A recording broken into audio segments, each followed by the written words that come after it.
என்ன drill master?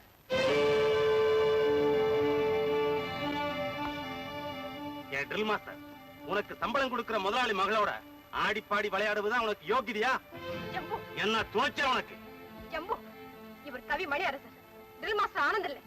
Jambu மாமா, ஜம்பு மாமா, ஜம்பு மாமா, எங்க ட்ரில் மாஸ்டர் திட்டாதீங்க.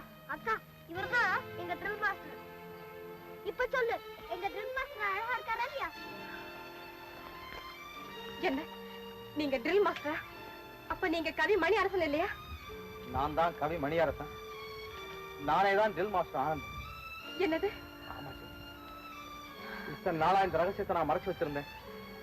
இன்னைக்கு வெளியாயிடுச்சு. என்ன மன்னிச்சிரு ஜோதி, என்ன மன்னிச்சிரு. உங்களை எப்படி மன்னிக்கிறது? நீங்க பேசுறதுல எதை நம்புறது எதை நம்பாம இருக்கிறதுன்னு தெரியல. என்ன பல விதத்துல ஏமாத்திட்டீங்க. உங்ககிட்ட பேச எனக்கு பிடிக்கல. ஜோதி, அவனோட என்ன பேச்சு? வா வீட்டுக்கு போலாம். மாஸ்டர், உன்னை ஸ்கூல்ல இருந்து டிஸ்மிஸ் பண்ணிடுறேன். எங்க மாஸ்டர் யாரும் டிஸ்கஸ் பண்ண முடியாது. அப்படி பண்ணேங்க நானும் அவரோடயே தான் போவேன். ஏ பாலு, வாடா வீட்டுக்கு. வர முடியாது, நான் மாஸ்டரோட தான் போவேன். மாஸ்டர் மாஸ்டர் வாடா. என்ன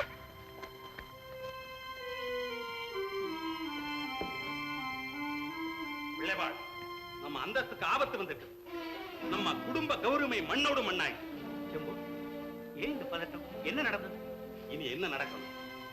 உங்ககிட்ட சம்பளம் வாங்கி பிழைக்கிற ட்ரில் மாஸ்டர் நம்ம ஜோதியோடு ஆடுறான் பாடுறான், அதுவும் பொது தோட்டத்துல. என்னம்மா அது? இதெல்லாம் உண்மைதானா?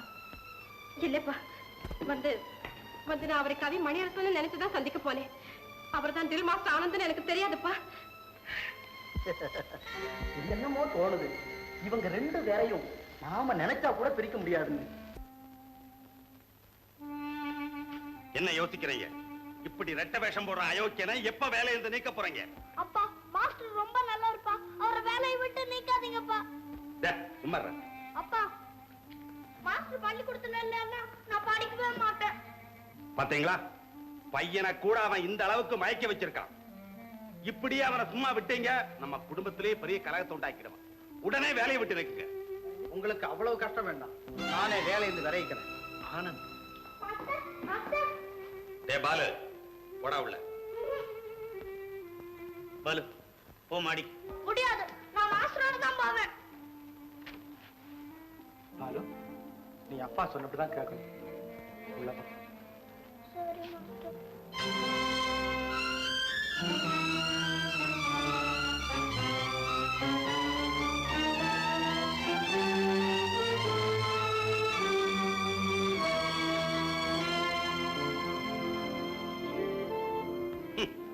திருட்டுத்தனமா தவறு செய்துட்டு தத்துவம் வேற பேசுறான். தத்துவம் திருட்டுத்தனமா?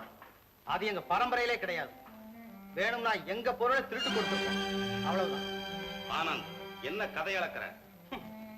உங்ககிட்ட கதை அளக்க வேண்டிய அவசியம் எனக்கு கிடையாது. மிஸ்டர் ஜம்பு, இன்னைக்கு சின்ன சம்பளம் வாங்குற ட்ரில் மாஸ்டர் நான் இருக்கலாம். ஆனா ஒரு காலத்துல எங்க அப்பா பெரிய செல்வந்தராத்தான் இருந்தார். எங்க குடும்பத்தை தங்கமும் வைரமும் புழங்கிட்டு தான் இருந்தது. யாரோ ஒருத்தர் செய்த துரோகத்தால எங்க குடும்பம் இப்படி ஆயிடுச்சு. இந்தாங்க என் ராஜினாமா. ஆனந்த், ஆனந்த், இந்த வருஷம் சம்பளம் பூரா உனக்கு கொடுத்துரு. தயவு செய்து இந்த விஷயமா வெளியில யாருக்கிட்டையும் பேச வேண்டாம். பெரிய மனுஷன் வீட்டு பெண்ணை பத்தி சிறு பேச்சு வந்தா கூட காட்டுத்தீ மாதிரி பரவிடும். ஐயா, குடும்ப கௌரவத்தை விலை பேசுற அளவுக்கு கீழ்த்தரமானவன் தான். எனக்கு தர வேண்டிய சம்பளத்தை கொடுத்தா போதும். ரொம்ப நன்றி, வணக்கம்.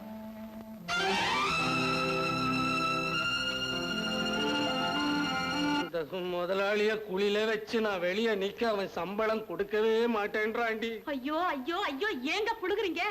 அவர்தான் மாசம் பிறந்த 5ஆம் தேதியே சம்பளத்தை கொடுத்துட்டாராமே. சீட்டாடி தொலைச்சிட்டீங்களா? இந்த பிள்ளைக்கு பள்ளிக்கூடத்து சம்பளம் கட்ட முடியாம மாசம் மாசம் அந்த ட்ரில் மாஸ்டர் கட்டிக்கிட்டு இருக்காரு. அவருக்கு நம்ம பணத்தை எப்ப திருப்பி கொடுக்க போறோம்?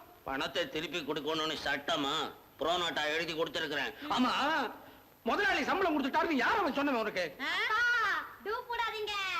அது சரி, முதலாளி வீட்டுக்கு பையனை அனுப்பிக்க ஆரம்பிச்சிட்டியா? அவனை அங்க அனுப்பாட்டி உங்க பொய் எப்படி அம்பலம் ஆகுறது? ஏன் போய் வெளியே வர்றது இருக்கட்டும். என் முதலாளியை பத்தி உனக்கு என்னடி தெரியும்? சுத்த பச்சை. 2 வாட்டி பையனை அனுப்பிச்சா போதும், அப்புறம் பூ வாங்கின்னு வந்துருவான். உங்களுக்கு வாச்ச முதலாளி வேற எப்படி இருப்பாரு? இந்த பாருங்க, இப்படி பொய்யே பேசிக்கிட்டு இருந்தா நம்ம வீட்டுல எப்படித்தான் லட்சுமி நுழைவா? நீங்களே சொல்லுங்க. உலகம் தெரியாம பேசுறியேடி. பொய் பேசுற வீட்டுலதான் லட்சுமி நுழையிறா. நீ இந்த சாமியார் வார்த்தையை நம்பிக்கிட்டு ஆடுற. எதுக்கு எதிர்வாதம் பண்ணாதீங்க. அந்த புளிய மரத்து சாமியார் சொன்னபடி தினம் 1 மணி நேரம் போய் பேசாம உண்மையை பேசி பாருங்களேன். நான் உங்ககிட்ட நகை கேட்கல, நல்ல புடவை கேட்கல, 1 மணி நேரம் உண்மையை தான் சொல்ல சொல்றேன். அது கூட உங்களால செய்ய முடியாதா? சரிடி, பிசினஸ் பண்ற நேரத்துல போய் பேசலன்னா முன்னுக்கு வரவே முடியாது. உனக்காக பிரேக் ஃபார் லஞ்ச் அந்த 12ல இருந்து 1 மணிக்குள்ள சாப்பிடுற நேரத்துல உண்மை பேசுறேன். போதுங்க, அது போதும். இங்க பாருங்க, நீங்க இந்த 1 மணி நேரமாவது உண்மையை பேசி பாருங்க. நம்ம சாமியார் சொன்ன வார்த்தை பொய்யாவே ஆகாதுங்க. நம்ம குடும்பம் செழிக்கத்தான் போகுது.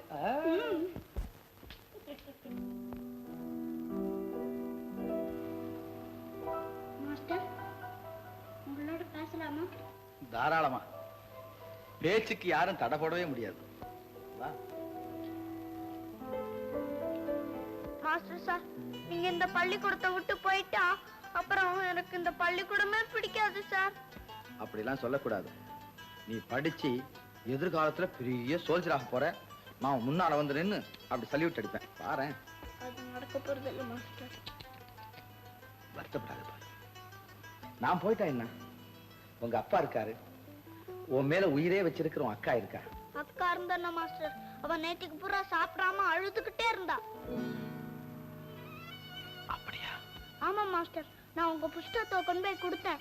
அதை கூட வாங்கி படிக்காம போய் படுத்துக்கிட்டு அழ ஆரம்பிச்சுட்டா. ஏன் மாஸ்டர் அக்கா அப்படி அழணும்? ஒருத்தர் மேல அன்பு அதிகமா வச்சா சில சமயம் தானா அழுக வரும்.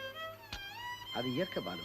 மாஸ்டர், என் பிறந்த நாள் அன்னைக்கு காந்தி பொம்மை தரேன்னு சொன்னீங்களே, அதை தராமையே போயிடுவீங்களா? சந்தேகப்படாது பாலு.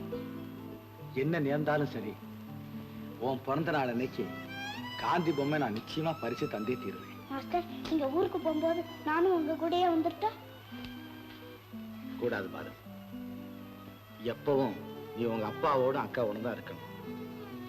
அவங்க சொல்றபடிதான் நீ நடக்கணும். டேய் பாலு, மாஸ்டரோட என்னடா பேச்சு? வணக்கம். மாஸ்டரோட பேசாம உன்னோடய பேசுறாங்க. வணக்கம் மாஸ்டர்.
என்ன தூக்கம் என்ன தூக்கம். டேய் மூதேவி, கடையா இது என்னது? முழிச்சிட்டு இல்ல, இன்னும் ஒரே பொய்யாத்தான் இருக்கும். 12 மணி அடிக்குது. 1 மணி வரைக்கும் நான் ஹரிச்சந்திரனாவே இருக்கிறேன். நிஜம்தான் பேசுவேன். எவ்வளவு கெஞ்சி கேட்டாலும் போய் பேச மாட்டேன். பெரும்பாலும் நாயுடு வாங்க வாங்க சேட்டு வாங்க. வர்றான். பணம் வாங்கி மாசம் 6க்கு மேல ஆகுறோம். கேட்டா நாளைக்குங்கிறா. கேவோ நாளைக்கு. வியாபாரம் எல்லாம் ரொம்ப டல்லா இருக்கு சேட்டு. கொடுத்து அனுப்பலான்னு தான் நினைச்சேன். என்ன போய் பேச வேணான்னு இந்த ஆள் போய் பேசுறாரு. புண்ணியகேடி, ஏயா கேடின்ற கோடியை பிடிச்சிக்கிட்டு எப்படி பிசினஸ் எல்லாம் லாபம் தானே? ஏதோ கடவுள் புண்ணியத்துல இந்த வருஷத்துல 200 ரேடியோ வித்துச்சு, 100 ஃபேன் வித்துச்சு, 20,000 ரூபாய் லாபம். தேங்க்ஸ். நாயுடு, நம்மள்கிட்ட போய் பேசாதே. சேட்ஜி ரொம்ப பொல்லாதவன். மரியாதைக்கு பணம் தேவை இல்ல, சேட்ஜி கோர்ட்டுக்கு போவான், சூட் ஃபைல் பண்ணுவான், நிம்பல் ஜப்தி பண்ணுவான். வரலாம். இதான் பெருமாள் நாயுடு ஷாப்பா? வாங்க ஐயா உட்காருங்க. மிஸ்டர் நாயுடு, வருஷம் உங்க கடை கணக்கு நஷ்டத்தையே காட்டுது. அதை செக் பண்ணத்தான் வந்திருக்கோம். நீங்க எந்த புஸ்தகத்தை பார்த்தீங்க? 2 புக் இருக்கா? 3 புஸ்தகம். ஒண்ணு அவரு கணக்கு, ஒண்ணு உங்க ஆபீஸுக்கு அனுப்புற கணக்கு, ஒண்ணு அவர் சம்சாரம் கணக்கு. ஓ அப்படியா? மிஸ்டர் நாயுடு, ஆபீஸ்ல இருந்து ஆர்டர் வரும், அங்க வந்து பாத்துக்கோங்க. சார் கொஞ்சம் தயவு செய்யுங்க சார். ஐயோ, எத்தனை லட்சம் ரூபாய் பெனால்டி போட்டு தொலைக்க போறானும். கடையை முடிக்கிறாடா பாவி. உன்னை டிஸ்மிஸ் பண்ணிருக்கேன். போடா வெளிய. கடை இருந்தா தானே என்ன நீ டிஸ்மிஸ் பண்ண போற? 1 மணி நேரம் நான் உண்மை பேசினதுல ஒரு கடையே மூடிட்டேனே. இன்னும் 24 மணி நேரம் நான் உண்மை பேசினா 24 ஜில்லாவில் இருக்கிற ஊழலும் வெளியே வந்துடும். உன் கடையும் நீங்க போய்யா. ஏதோ வாழ்க்கை பூரா போய் சொல்லிக்கிட்டு அறவயிர் கஞ்சியாவது குடிச்சுக்கிட்டு இருந்தேன். 1 மணி நேரம் உண்மை பேசுன்னு சொன்னியே, போயிடுச்சே, வேலை போயிடுச்சே. அடியே, இதுக்கு நான் சொல்றது ஹரிச்சந்திரன் கிரேட் ஐனஸ் வாழ்க்கை பூரா உண்மையே சொல்லிக்கிட்டு இருந்தான். அவருடைய கதி என்னடி ஆச்சு? கடைசியில அவருடைய சம்சாரத்தையும் அவருடைய குழந்தையும் அடகு வச்சார். சுடுகாட்டுல வாட்ச்மேன் வேலை பார்த்தார். அவருக்கு அந்த கதின்னா சாதாரண மனுஷன். நான் போய் உண்மை பேசலாமா? இந்த பாருங்க, ஹரிச்சந்திரன் எவ்வளவுதான் கஷ்டப்பட்டாலும் கடைசியில நல்லா தாங்க இருந்தாரு. கதையில தாண்டி நல்லா இருந்தாரு. இன்னைக்கு வாழ்க்கையில பார்க்கும் பொழுது ஒவ்வொருத்தரும் போய் பேசுறவங்க தாண்டி நல்லா இருக்கிறாங்க. சார், நீங்க தானே புண்ணியகுடி பெருமாள் நாயுடு கடை ரேடியோ மெக்கானிக்? ஆமா, என்ன விஷயம்? சார், எங்களுக்கு ரகசியமா ஒரு வேலை செய்யணும். இவங்க உங்க சம்சாரம் தானே? என் பேச்சு மாதிரி தெரியுதா? என் சம்சாரம் நாயா சொல்லு. ஒரு பெரிய மனுஷன் வீட்டுல ஒரு மைக்கு ரகசியமா ஃபிட் பண்ணணும். 2000 ரூபாய் தர்றோம். ஆனா இந்த விஷயம் வெளியில யாருக்கும் தெரியக்கூடாது. குண்டு போட்டா கூட வெளியில் சொல்ல மாட்டேன். இந்தாங்க அட்வான்ஸா 1000 ரூபாய். மீதி ரூபாய் வேலை முடிஞ்ச அப்புறம் தர்றோம். இன்னொன்னு, அந்த வீட்டுக்கு உங்களை கண்ணை கட்டி தான் அழைச்சிட்டு போவோம். உங்களுக்கு சம்மதம் தானே? காலை கட்டிக்கிட்டு ஒன்னாலும் தூக்கின்னு போங்க. கரண்ட் வேலை செய்யும் போது மட்டும் கண்ணை ஒத்து விட்டுருங்க. இல்லைன்னா நான் கம்பி நீட்டிடுவேன். சரி, ராத்திரி வர்றோம். சரி சரி. 1000 ரூபாடி, 1000 ரூபாடி. பாத்தீங்களா, 1 மணி நேரம் உண்மையை சொன்ன உடனே 2000 ரூபாய் கிடைச்சிருக்கு. கடையில இருந்தா வந்திருக்குமா? இந்த பாருங்க, உண்மையை நம்பி நல்லதையே செய்யுங்க. முருகன் படி இழப்பா நமக்கு. வாஸ்தவத்தான். வருஷம் பூரா வேலை செஞ்சா கூட இவ்வளவு பணம் தேராது. ஆனா பணம் கொடுத்தவனை பார்த்தா சந்தேகமா இருக்கு. நோட்டு எப்படியோ. மீதி 1000 ரூபாயும் வரட்டும். நீ சொன்னபடி முருகனையும் நம்புறேன். உண்மை பேசினாலா நல்லா இருக்கலாம்ன்றது நம்புறேன். கண்டிப்பா வருங்க, கண்டிப்பா வரும். முருகா, முருகா.